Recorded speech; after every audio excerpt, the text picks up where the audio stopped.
जय हिंद दोस्तों। आप सबका आज के एडिटोरियल के वीडियो में बहुत ज़्यादा स्वागत है। डेट है आज की 9 जनवरी, मंडे। 3 इश्यूज हर रोज की तरह आज हम डिस्कस करेंगे। 2 आर्टिकल्स जो रिलेटेड हैं वो गवर्नमेंट पॉलिसीज एंड इंटरवेंशन से हैं। यहाँ पे एक आर्टिकल में हम बात करेंगे जहाँ पे यूजीसी ने ड्राफ्ट रेगुलेशंस निकाली हैं कि फॉरेन यूनिवर्सिटीज़ अगर चाहें तो भारत में अपने कैंपसेस खोल सकते हैं। तो कुछ इसके बारे हम डिस्कस करेंगे, लेकिन साथ ही साथ एक आर्टिकल आज इंडियन एक्सप्रेस में प्रताप भानु मेहता का आया है जहां पे वो क्रिटिक कर रहे हैं यूजीसी के इस प्रपोजल को, तो उसको हम समझेंगे। और उसके बाद एक आर्टिकल हिंदू में आया है, लीड आर्टिकल है कंडक्ट द सेंसस। ये आर्टिकल जिस कॉलमनिस्ट ने लिखा है वो इंडियन स्टैटिस्टिकल सर्विसेज से है। और एक आर्टिकल हम डिस्कस करेंगे growth and development, Indian economy से पर्टिनेंट। ये आर्टिकल फाइनेंशियल एक्सप्रेस में आया है जहां पे हम टूरिज्म पोटेंशियल की बात करेंगे, हॉस्पिटैलिटी सेक्टर की बात करेंगे। चलिए, तो पहले तो हम बात करें द यूनिवर्सिटी गिमिक्स कमीशन। ये गिमिक्स यानी कि ड्रामा, ये ऐसा गिमिक्स का मतलब होता है दिखावा करना, ड्रामा करना। तो प्रताप भानु मेहता इतना ज्यादा क्रिटिक क्यों कर रहे हैं यूजीसी का? पहले तो हम प्रपोजल को समझे, किस कंटेक्स्ट में बात कर रहे हैं। तो फॉरेन यूनिवर्सिटीज और जो एजुकेशनल इंस्टीट्यूशंस हैं, खास करके हायर एजुकेशन सेक्टर को बूस्ट देने के लिए यूजीसी ने अलाउ करा है कि भी अगर ये फॉरेन विश्वविद्यालय चाहे तो अपने कैंपसेस भारत में सेटअप कर सकते हैं। इसके चलते यूजीसी ने कुछ रेगुलेशंस निकाली हैं और यूजीसी ने कहा है कि चलो हम सबके राय जानना चाहते हैं। जो बाकी स्टेक होल्डर्स हैं, एजुकेशन एक्सपर्ट्स हैं, जो बिजनेस एक्सपर्ट्स हैं, इंडस्ट्री एक्सपर्ट्स हैं, वो भी आके अपने सुझाव दे सकते हैं कि उनका क्या कहना है इन प्रपोजल्स को लेके। तो प्रपोजल अलाउ करेगा एक फॉरेन विश्वविद्यालय को, जो कि among the top 500 global rankings में से आता है, कि वो चाहे या कोई ऐसा फॉरेन एजुकेशनल इंस्टीट्यूशन जो कि अपने होम कंट्री में बहुत बड़ी रेपुटेशन रखता है, कि वो आके अप्लाई कर सकते हैं यूजीसी में और यहाँ पे कैंपस सेटअप कर सकते हैं। अब ऐसा कैंपस अगर आप सेट करना चाहें तो यूजीसी कह रहा है कि आप खुद का अपना एडमिशन क्राइटेरिया निकाल सकते हैं, एडमिशन प्रोसेस बना सकते हैं, ठीक है। और साथ के साथ यूजीसी कह रहा है कि भाई हम आपको पूरी ऑटोनॉमी देंगे, कितनी फीस रखनी है, कितनी नहीं रखनी है, कोई हमारी तरफ से कोई आपको यहाँ पे प्रेशराइज नहीं किया जाएगा। हाँ, ये उम्मीद जरूर रखी जाती है कि आप अगर यहाँ पे अपनी कैंपस सेट करना चाह रहे हैं, फीस ऐसा रखें जो कि रीजनेबल हो और ट्रांसपेरेंट हो, ताकि हम हायर क्वालिटी एजुकेशन जो है, क्वालिटी हायर एजुकेशन जो है, वो अफोर्डेबल दाम में बच्चों को प्रोवाइड कर सकें। और एज फार एज फैकल्टी को रिक्रूट करने की जहां पे बात आती है, तो ये भी यूनिवर्सिटी की ऑटोनॉमी है कि वो बाहर से, विदेश से अपनी फैकल्टी को लेके आना चाहते हैं यहाँ पे, या फिर वो यहाँ पे इंडिया में से किसी फैकल्टी को हायर करना चाहते हैं। ये पूरी जो ऑटोनॉमी है ये यूनिवर्सिटी की रहेगी। अब एक्सपर्ट्स का क्या कहना है? एक्सपर्ट्स का ये कहना है कि देखो, हमारे यहाँ से बहुत सारे बच्चे विदेश जाते हैं पढ़ने के लिए। अब जैसे पंजाब से बहुत सारे बच्चे कनाडा जाते हैं, ऑस्ट्रेलिया जाते हैं, न्यूजीलैंड जाते हैं, तो ब्रेन ड्रेन की जो समस्या है वो थोड़ी कंटेन होगी। और इंडिया को क्यों ना ग्लोबल हब बनाया जाए हायर एजुकेशन के लिए, तो बाहर से बच्चे आके यहाँ पे पढ़ सकते हैं। हमको फॉरेक्स रिजर्व में फायदा होगा, हमको ऑब्वियसली हम we will be earning more hard currency. Because अभी क्या होता है, अगर आपने बाहर पढ़ने जाना है तो देखिए, पेरेंट्स को लोन उठाना पड़ता है, एजुकेशन लोन उठाना पड़ता है, आपको स्टडी वीजा लगवाना पड़ता है, लाखों में खर्चा होता है। अब अगर आप न्यूजीलैंड जा रहे हैं, ऑस्ट्रेलिया जा रहे हैं, तो आपको जो पैसे आप वहाँ पे इस्तेमाल करेंगे उनकी करेंसी में इस्तेमाल करेंगे, तो आपको रुपीज़ के बदले वो करेंसी मिलेगी, यानी कि हमारी करेंसी डिप्लीट होती है, ठीक है, फॉरेक्स रिजर्व जो है वो डिप्लीट होता है। और साथ ही के साथ हमारे जो डोमेस्टिक, जो हमारे इंडिया में जो एजुकेशनल इंस्टीट्यूशंस हैं, उनको भी कंपटीशन फेस करने को होगा from these institutions, from these universities, from the foreign land, जो कि यहाँ पे कैंपस सेट करना चाह रहे हैं। लेकिन चैलेंजेस की बात आती है, क्या हमारे पास कैपेसिटी है, क्या हमारे पास क्षमता है कि हम इतना खर्चा उठा पाएं? ठीक है, देखिए, इंफ्रास्ट्रक्चर की जहां पे बात आती है, तो हमारे यहाँ पे देखिए, ये बात अब थोड़ा सा ये रियलिटी में भी बात है कि हमारे यहाँ पे जो इंस्टीट्यूशंस हैं, जो यूनिवर्सिटीज़ हैं, उनके पास प्रॉपर इंफ्रास्ट्रक्चर नहीं है कि वो बच्चों की एम्बिशन को सपोर्ट कर सके। फ्री वाईफाई नहीं है, R&D में इतना खर्चा नहीं करा जाता। अब आप और क्या करेंगे? क्या आप उन बच्चों को रोकना चाहेंगे कि भाई आप बाहर मत जाओ पढ़ने के लिए? चलो, वो बाहर नहीं जाते पढ़ने, वो यहाँ पे बैठ के पढ़ लेंगे। आपने वो सारी डिग्रीज जो हैं येल यूनिवर्सिटी की, प्रिंसटन यूनिवर्सिटीज की, हार्वर्ड यूनिवर्सिटी की, यहाँ पे प्रोवाइड कर दी। उसके बाद क्या? लेकिन क्या वैसी जॉब्स इंडिया में मिलेंगी जैसी जॉब्स बाहर मिलती हैं? तो यानी कि हमको यहाँ पे मिडिल ग्राउंड बनाना है, यानी कि कुछ बच्चे होंगे जो कि यहाँ पे पढ़ना जरूर चाहेंगे कि चलो वो डिग्री हम बाहर जाके नहीं कर रहे हैं, कोई डिग्री हो, लेट्स से एरोनॉटिकल इंजीनियरिंग में कोई डिग्री हो, तो वो चलो मैं इंडिया में करने को तैयार हूँ, प्रिंसटन यूनिवर्सिटी का कैंपस यहाँ पे खुल रहा हो, येल का खुल रहा हो। लेकिन मुझको ये भी देखना ना कि मेरी भी जो फीस है वो ज्यादा हाई ना हो, कि भी कम दाम में, कम फीस में मैं यहाँ पे वो पढ़ाई कर सकता हूँ। उसके बाद चाहे मैं बाहर जाना चाहूँ, बाहर नौकरी करना चाहूँ, वो मेरी मर्जी है, ठीक है। उसके बाद अगर हम बात करें न्यू एजुकेशन पॉलिसी की, 2020 में जो रोल आउट करी गई थी, जिसको अभी 2023-24 में इंप्लीमेंट भी करा जाएगा। अब एनईपी भी जो है प्रपोज करता है अट्रैक्टिंग टॉप 100 यूनिवर्सिटीज। इसके लिए नेशनल एजुकेशन पॉलिसी ने कहा है कि भाई हम उसके लिए एक लेजिस्लेटिव फ्रेमवर्क लेके आएंगे। ऑब्जेक्टिव क्या है भाई? इंडिया को प्रमोट करना as a global education destination, ताकि हम अपने फॉरेक्स रिजर्व को, प्रेशियस फॉरेक्स रिजर्व को डिप्लीट होने से बचा सकते हैं। चाइनीज स्टूडेंट्स के बाद भारतीय बच्चे हैं जो कि largest category of foreign students हैं यूएसए, यूके, ऑस्ट्रेलिया, न्यूजीलैंड में। अब व्यूज ऑफ प्रताप भानु मेहता की बात करें, वो ये कहते हैं कि देखिए यूनिवर्सिटीज हैं प्रिंसटन, स्टैनफोर्ड, येल, इनके बाकी दुनिया भर में कोई ऐसे ब्रांच कैंपसेस क्यों नहीं है? दो बातें हैं, लिबरल रेगुलेटरी एनवायरनमेंट केवल भारत में तो नहीं है, और भी बहुत सारे देशों में है, और लिबरल डेमोक्रेसी केवल भारत तो नहीं है, और भी बहुत सारी डेमोक्रेसीज हैं जो कि लिबरल वैल्यूज अपहोल्ड करती हैं। लेकिन फिर भी उसके बावजूद भी ये सेम जो मॉडल्स हैं, ये सेम जो कैंपसेस हैं, दूसरे देशों में रेप्लिकेट क्यों नहीं हो पा रहे हैं? ये सवाल उठा रहे हैं। यानी कि यहां पे थोड़ा क्रिटिकली एनालाइज कर रहे हैं यूजीसी के प्रपोजल को। अगर आपने टॉप क्लास यूनिवर्सिटी बनानी है, देखिए आपने टॉप क्लास यूनिवर्सिटी किसके लिए बनानी है? फीस ज्यादा रखने के लिए या क्वालिटी एजुकेशन देने के लिए? अगर आपने क्वालिटी एजुकेशन देनी है, उसके लिए आपको टीचिंग के साथ इंटीग्रेट करना पड़ेगा रिसर्च को। इतना फाइनेंस है हमारे पास? क्या इतनी सब्सिडीज भारत सरकार इन विदेशी यूनिवर्सिटीज को दे पाएगी? देखिए वर्ल्ड क्लास यूनिवर्सिटी जो है, जो प्राइवेट यूनिवर्सिटी है, बहुत कम होता है कि प्राइवेट यूनिवर्सिटीज का जो मोटिव हो वो प्रॉफिट ना हो। हर एक प्राइवेट यूनिवर्सिटी का मोटिव होता है प्रॉफिट मैक्सिमाइज करना। तो हम ये क्या उम्मीद लगाई बैठे हैं कि जो प्राइवेट इंस्टीट्यूशंस जो बाहर से आएंगे वो प्रॉफिट नहीं कमाना चाहेंगे? वो भी प्रॉफिट कमाना चाहेंगे, और वो जो एक्सेस प्रॉफिट कमाएंगे वो वापस अपने होम कंट्री में सेंड करना चाहेंगे। तो क्या हम रोक पाएंगे उस चीज से? जरा सोचिए, जैसे हम बात करें NYU, न्यूयॉर्क यूनिवर्सिटी की, इसका तो कैंपस जो है आबू धाबी में है। अब यूएई की सरकार जो है 30% से ज्यादा सब्सिडी देती है, ठीक है, जितने भी फॉरेन कैंपसेस जो हैं, जो कि गल्फ नेशंस में सेट हो रहे हैं, तो जो गल्फ कंट्रीज उनको सब्सिडीज दे रही हैं।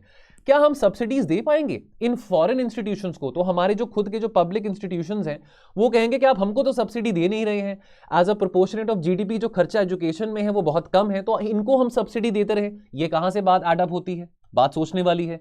फिर रेगुलेटरी कोलेस्ट्रॉल की हम बात करें, ठीक है, देखिए अब पहली बात तो यह है कि जब हम खुद ही अपनी हायर एजुकेशन सेक्टर में इतना इन्वेस्ट करने को तैयार नहीं हो रहे हैं, 30-40 ऐसे एंटरप्रेन्योर्स होंगे जो कि कुछ हद तक कोशिश कर सकते हैं कि कैसे वो डुप्लीकेट कर सके वेस्टर्न एजुकेशन इंस्टीट्यूशंस को, वेस्टर्न यूनिवर्सिटीज को भारत में किसी जुगाड़ के जरिए, जैसे हम फ्रूजल इंजीनियरिंग की बात करते हैं, ठीक है। लेकिन अब अगर हम ही यहां पे इतने हेसिटेंट हैं खर्चा करने के लिए, तो हम ये उम्मीद लगाई बैठे कि फॉरेन यूनिवर्सिटीज आके यहां पे इन्वेस्ट करेंगे और ऐसे वर्ल्ड क्लास यूनिवर्सिटीज बनाएंगे, तो उसका ये उम्मीद लगा रखना कोई ऐसे मतलब सेंसिबल बात नहीं है। क्या आप कोई फॉरेन यूनिवर्सिटी अगर यहां पे आती भी है, अब यहां पे हमको पता है ब्यूरोक्रेटिक डिलेज होते हैं, फाइलें पास होने में टाइम लगता है, रेगुलेटरी कोलेस्ट्रॉल की बात आती है, इतने सारे कानून, इतने सारे रेगुलेशंस, बेशक यूजीसी ने यहां पे ड्राफ्ट रेगुलेशंस निकाले हैं, लेकिन कोई भी विश्वविद्यालय इतने सारे पैसे यहां पे इन्वेस्ट करना क्यों चाहेगा जब यहां का रेगुलेटरी सिस्टम ही इतना अनरिलायबल है? ये सवाल प्रताप भानु मेहता उठा रहे हैं।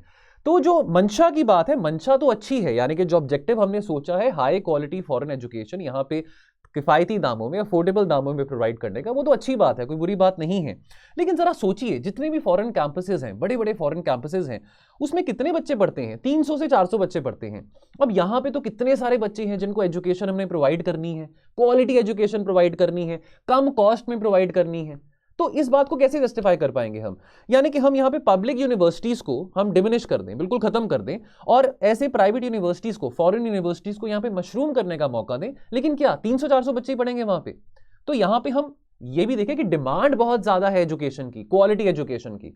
हम बन सकते थे एक टॉप क्लास एजुकेशन हब की जहां पे बात आती है, लेकिन आने वाले टाइम में भी हम बन सकते हैं जहां पे इंडियन यूनिवर्सिटीज, चाहे पब्लिक हो चाहे प्राइवेट हो, they can still reach glorious Heights of excellence, ठीक है। लेकिन हमने गलती क्या करी पास्ट में? हमने गलती खास करके पिछले कुछ 15 सालों में ये करी है कि हमने अपनी जो निर्भरता है, जो डिपेंडेंसी है, वो केवल प्राइवेट कैंपसेस के ऊपर, केवल प्राइवेट रेवोल्यूशन के ऊपर, केवल प्राइवेट इन्वेस्टमेंट के ऊपर छोड़ी हुई थी। यानी कि सरकार अपनी तरफ से सरकारी यूनिवर्सिटीज में खर्चा नहीं बढ़ा रही थी और केवल प्राइवेट यूनिवर्सिटीज के ऊपर डिपेंडेंस थी कि भी वो खर्चा बढ़ाएंगे, वो R&D बढ़ाएंगे, उसके चलते क्वालिटी ऑफ एजुकेशन एनहांस होगा। ये गलती है और ये गलती हमने आगे नहीं दोहरानी है। चलिए बात करेंगे यहां पे avoiding further delay in conducting the census. Now अब देखिए, अब जहां पे सेंसस की बात आती है, 2021 में सेंसस नहीं हुआ था, चलो पैंडेमिक आ गया था, 2020 में तैयारी तो शुरू हो चुकी थी कि 2021 में सेंसस होगा। प्रथा है कि हर 10 साल में एक बार सेंसस किया जाता है। ऐसा कहीं भी हमारे संविधान में नहीं लिखा हुआ कि भाई 10 साल के बाद ही आपने सेंसस करना, लेकिन प्रथा है कि 10 साल के बाद सेंसस किया जाता है। लास्ट सेंसस 2011 में हुआ था, तो कायदे से तो 2021 में बनता था। चलो पैंडेमिक आया 2021 में, फिर आपका डेल्टा वेरिएंट आया, तो महामारी का टाइम था, तो सेंसस करना पॉसिबल नहीं था, खतरे से कम नहीं था। अब जहां पे हम सेंसस की बात करते हैं तो सेंसस एक्ट 1948 आता है, जो कि हमारे संविधान की स्थापना से भी पहले का बना हुआ है। तो ये लीगल बैकग्राउंड देता है एज फार एज जो भी एक्टिविटीज हैं, जो भी गतिविधियां हैं as far as related to the census is concern. लेकिन उसकी पीरियोडिसिटी के बारे, यानी कि कब होगा, 5 साल बाद होगा, 8 साल बाद होगा, 20 साल बाद होगा, 10 साल बाद होगा, पीरियोडिसिटी के बारे इस एक्ट में मेंशन नहीं है। ये एक्ट ये कहता है कि केंद्र सरकार की मर्जी है कि वो जब मर्जी चाहे, जब उनको ठीक लगे, वो सेंसस कंडक्ट कर सकते हैं। तो यानी कि जो ओनस है, जो जिम्मेवारी है सेंसस कंडक्ट करने की, वो किसके ऊपर है? एग्जीक्यूटिव के ऊपर है। बाकी देशों की बात करें, अमेरिका हो, जापान हो, वहां पे पीरियड डिफाइंड है कि भाई इतने टाइम के बाद आपका जो सेंसस है वो होना ही होना है, डिफाइंड पीरियोडिसिटी है। तो कोई कारण नहीं बनता डिले करने का। मार्च 2020 में काफी तैयारियां चल रही थी कि सेंसस किया जाएगा। चलो उसके बाद पैंडेमिक आ गया, काफी लोगों को अपॉइंट किया गया था, कर्मचारियों को अपॉइंट किया गया था, तैयारियां चल रही थी, ठीक है। लेकिन चलो ठीक है, उसके पैंडेमिक के कारण नहीं कर पाए। लेकिन अब 2 साल से ज्यादा समय निकल चुका है, आज 2023 आ गया है, 3 साल अब होने को आ चुके हैं। तो अब कोई रीजन नहीं बनता कि हम फर्दर सेंसस को पोस्टपोन करें। देखिए सेंसस ही तो है ना जिसके चलते हमको पता लगेगा हमारे देश में आबादी कितनी है। आपने एफर्मेटिव एक्शन देना है, आपने जो डिसएडवांटेजियस कम्युनिटीज हैं हमारे समाज में, उनको आपने एफर्मेटिव एक्शन देना है। उसके लिए आपको रिलायबल डेटा चाहिए, पता लगे कि आप सारे के सारे बेनिफिट जो हैं वो प्रॉस्परस लोगों को दे रहे हैं, उन कम्युनिटीज को दे रहे हैं जिनको एफर्मेटिव एक्शन की जरूरत ही नहीं है, और जो लोग वंचित है, जिनको मिल ही नहीं रहा कोई बेनिफिट सरकार की तरफ से, तो उनके बारे कैसे पता लगेगा? आबादी के बारे कैसे पता लगेगा? बूढ़े कितने हैं, बच्चे कितने हैं, कितने पैंडेमिक के टाइम पे मारे गए हैं, ठीक है, कितने बच्चे हैं जो पढ़े लिखे हैं, कितने बच्चे स्कूल में जाते हैं, तो डेटा हमको कहां से मिल सकता है? देखिए डेटा का रेलेवेंस है ना, डेटा सरकार के पास होगा तो ही सरकार एक इफेक्टिव पॉलिसी बना पाएगी, और तो ही सरकार वो टारगेटेड बेसिस से पॉलिसी बना पाएगी, पॉलिसी इंप्लीमेंटेशन सुधर सकेगी। तो डेटा होना बहुत ज्यादा जरूरी है, ठीक है। अब देखिए, अब हम कह सकते हैं कि जी पंजाब की जो पॉपुलेशन है वो 3 करोड़ है, दिल्ली की जो पॉपुलेशन है वो 2.5 करोड़ है, अब अप्रोक्सीमेट कह सकते हैं। लेकिन अगर आपको पर्टिकुलरली पॉपुलेशन के बारे पता करना है कि भाई पंजाब में, हरियाणा में किसी पर्टिकुलर डिस्ट्रिक्ट में कितनी पॉपुलेशन है, किसी पर्टिकुलर सिटी में कितनी पॉपुलेशन है, वहां की पंचायत में कितनी पॉपुलेशन है, म्यूनिसिपैलिटी में कितनी आबादी है, बाकी जो चीजें अन्य चीजें होती हैं, उसके लिए तो आपको सेंसस के ऊपर ही सेंसस के ऊपर ही डिपेंड करना पड़ेगा ना, निर्भर करना पड़ेगा। Now we need data. अब अगेन लिटरेसी लेवल्स हैं, एजुकेशन लेवल्स हैं, इंपैक्ट पता लगाना हो कि स्वच्छ भारत अभियान का क्या इंपैक्ट है, कितने लोगों के घरों में बिजली आ रही है, पानी आ रहा है। अब प्रथा क्या होती है, सर्वे करे जाते हैं, तो सर्वे का जो आपका सैंपल साइज होता है कितना होता है, 1000 लोगों का, 2000 लोगों का। अब 1000-2000 लोग तो नहीं बता सकते ना कि भाई कितना ज्यादा इफेक्टिवली कोई सरकार की योजना को इंप्लीमेंट करा गया है।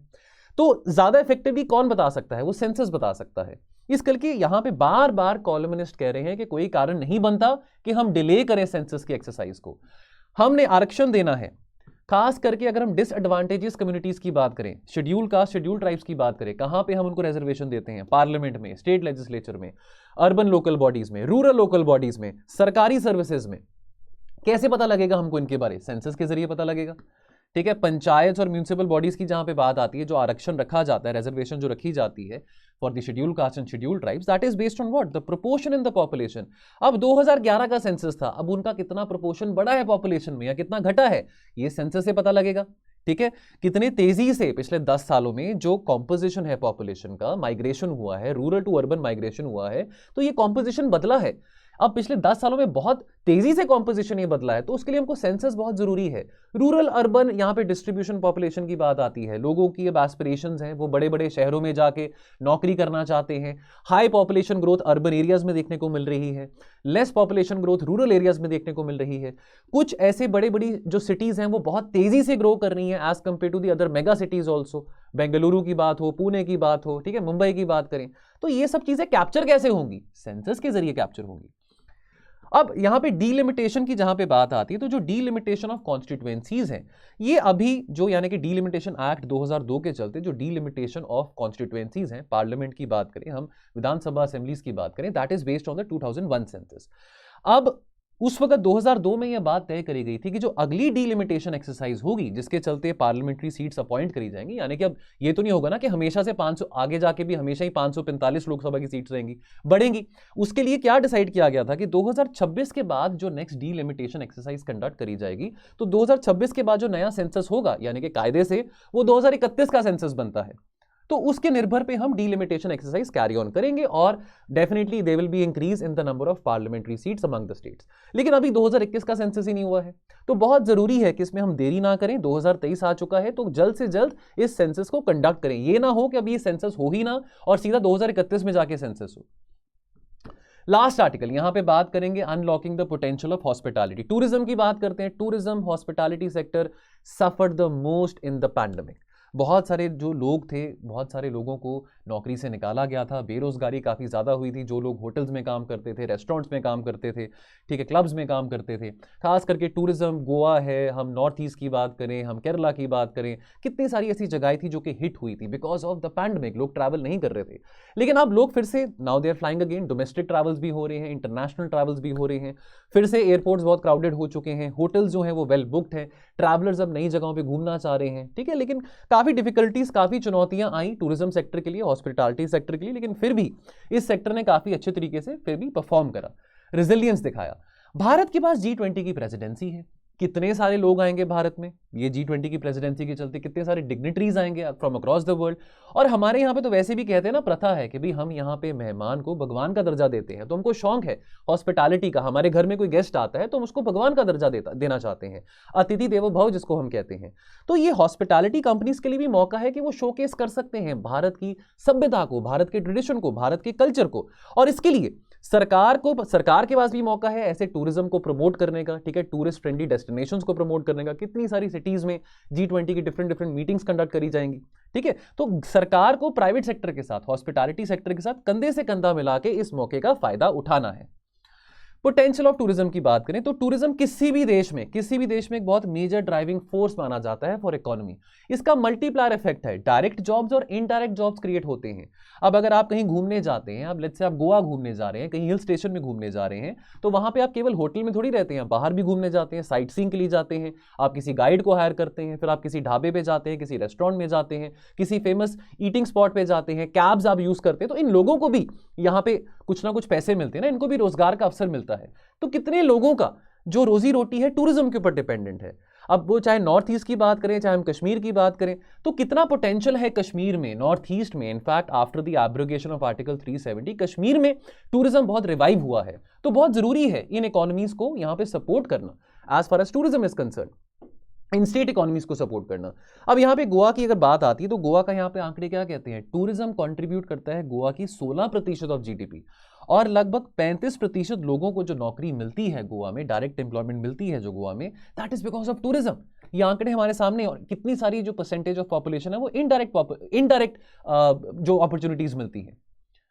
अब हर एक जो होटल का कमरा है वो कम से कम 5 से 7 जॉब्स रोजाना जनरेट करता है, जिसके चलते ऑब्वियसली जो एम्प्लॉयबिलिटी है वो बढ़ती है बहुत सारे सेक्टर्स में। रियल एस्टेट है, इंफ्रास्ट्रक्चर डेवलपमेंट है, कैब सर्विसेज हैं, रेस्टोरेंट्स हो गया। अब यहाँ पे जो लेटेस्ट रिपोर्ट है world travel and tourism council के द्वारा, ये रिपोर्ट ये कहती है कि टूरिज्म और hospitality sector is expected to create 13 crore jobs globally within the next 8 to 10 years, जिसमें से लगभग 20% of these 12 to 13 crore jobs will be generated in India.